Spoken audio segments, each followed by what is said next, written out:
Well, hello. I didn't see you there. I was reading my book. It's been a little while since the last time that I did this. A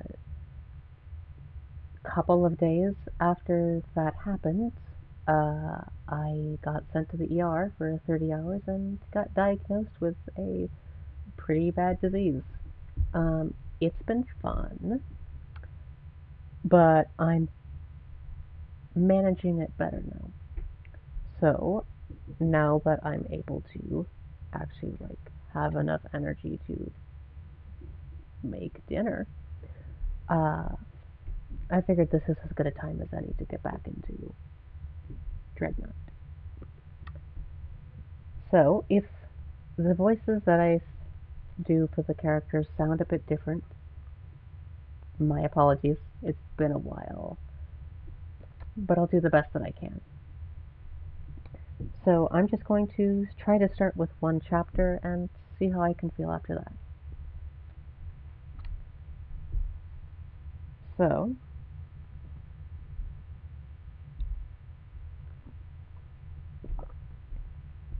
I do promise the tea is necessary.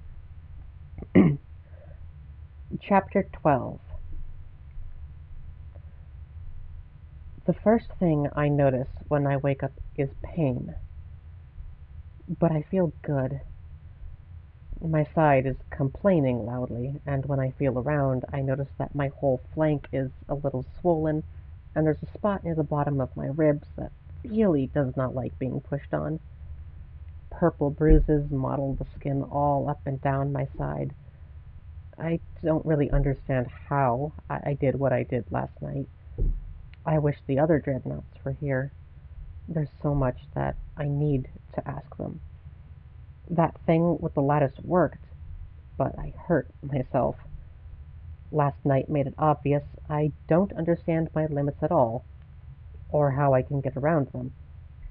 Once I'm healed up, I'm going to need to do a lot of experimenting.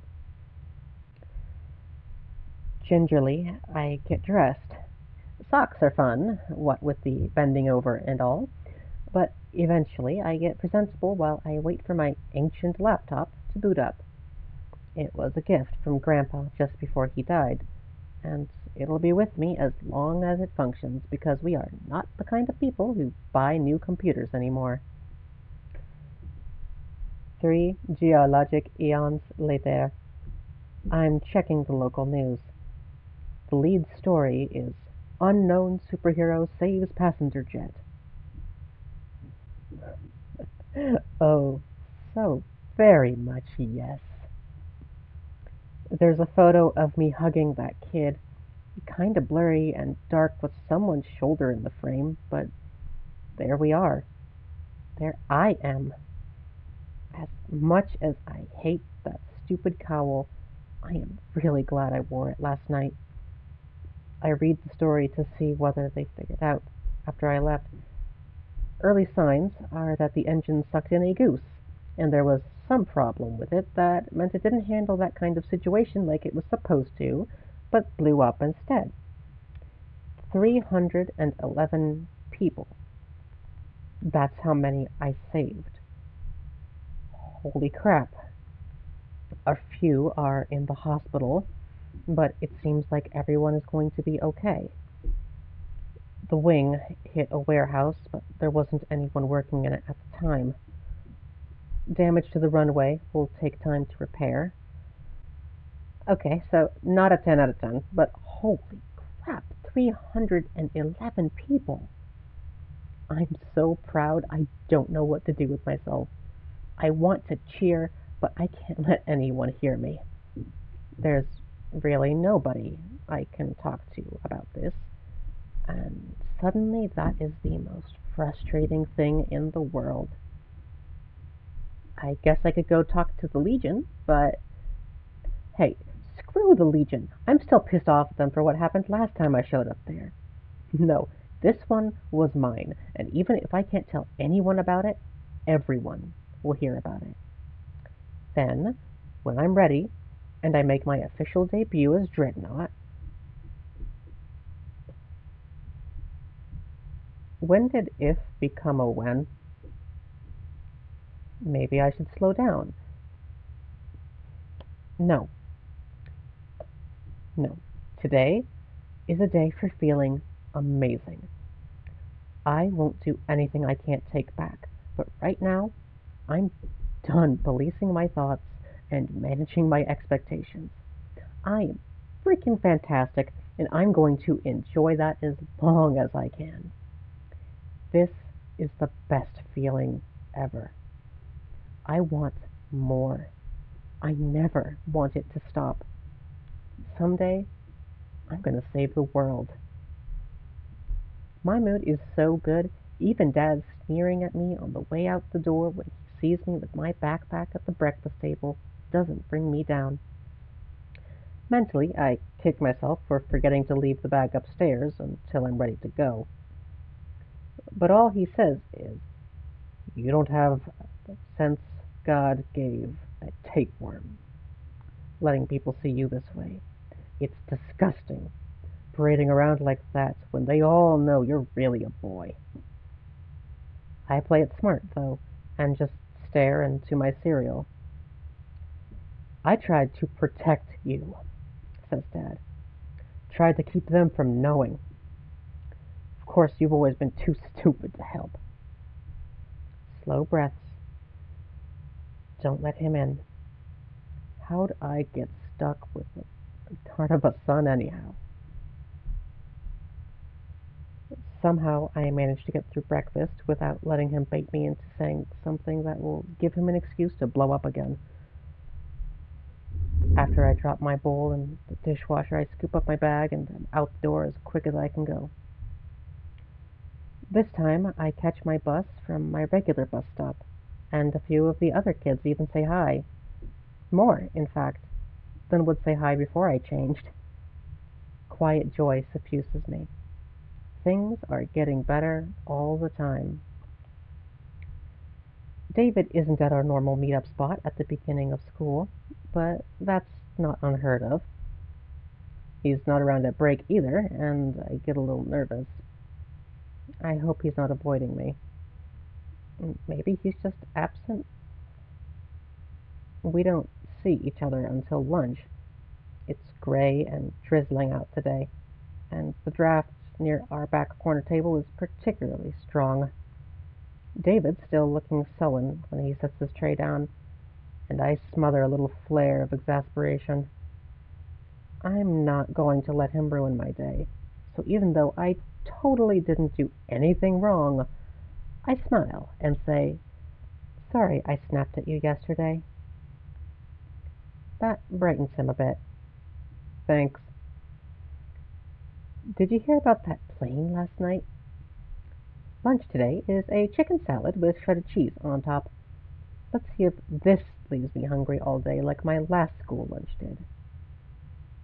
"The one that crashed?" "The one that almost crashed," I say, a little too quickly.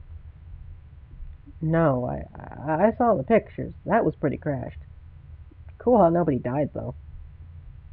"Yeah," I say, and I can't stop smiling. It is cool. David has been my friend since we were little kids. Maybe, maybe I can trust him. God, now that I'm having a conversation about it, it's all I can do not to scream out loud about how I'm the one who saved them. Not yet, though.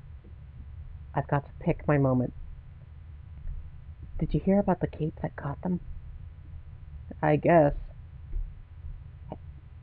"Hey, do you mind if we talk about something kinda serious?" "No, go ahead." Actually, I sorta do, but it might be suspicious if I never shut up about the plane crash. I mean, the not crash. It really upsets me how girls are always so quick to jump up and down on me. I stop chewing for a moment, and a little choir of dread starts singing in the back of my mind. "Like how so?" I hear myself ask.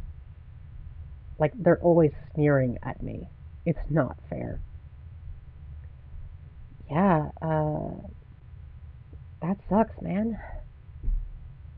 David strikes out a lot, so this isn't the first time he's talked about this, but it seems like I'm hearing him more clearly than I used to.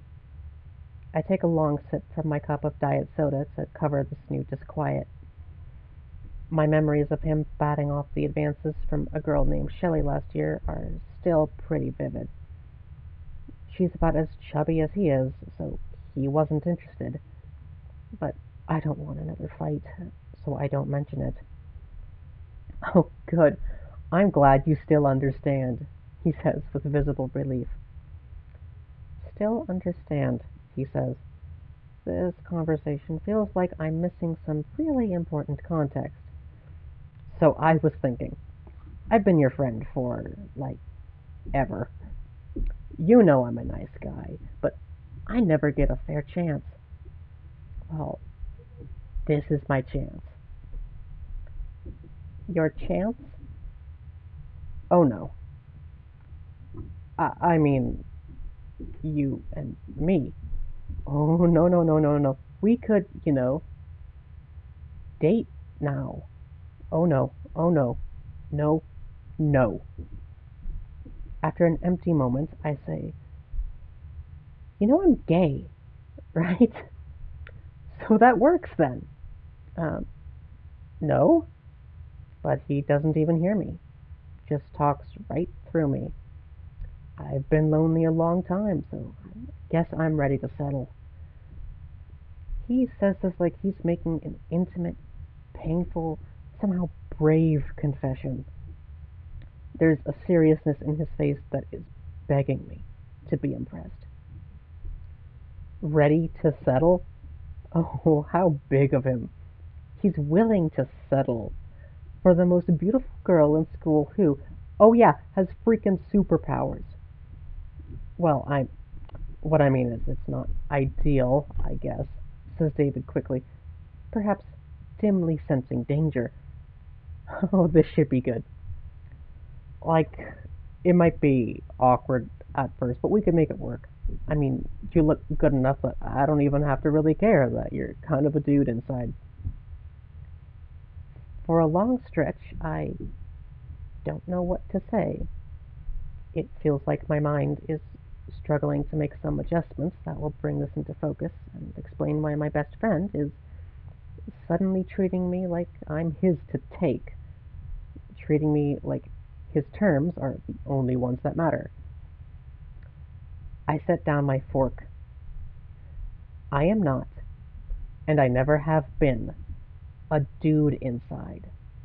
And just so you know this, and I flick my finger back and forth between us, is never gonna happen. Oh, come on, give me a chance. I don't like boys. Any boys. And if I did like boys, I wouldn't like boys who talk to me like you just did.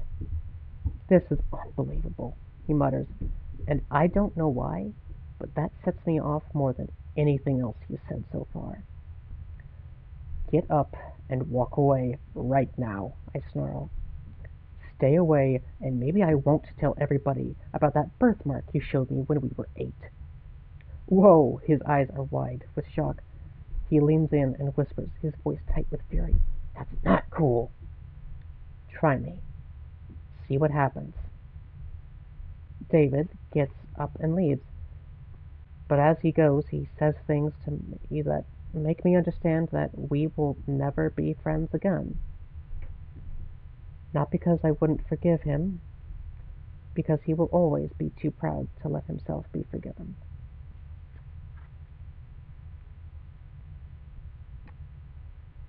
I'm going to stop it at just one chapter. Um, there was something in there that I actually didn't remember, and I might do this chapter over again. We'll see. But if you stayed with me to the end of that chapter, thanks for tuning in. I hope you have a good night, and I will be doing my best to do the same. Have a good night.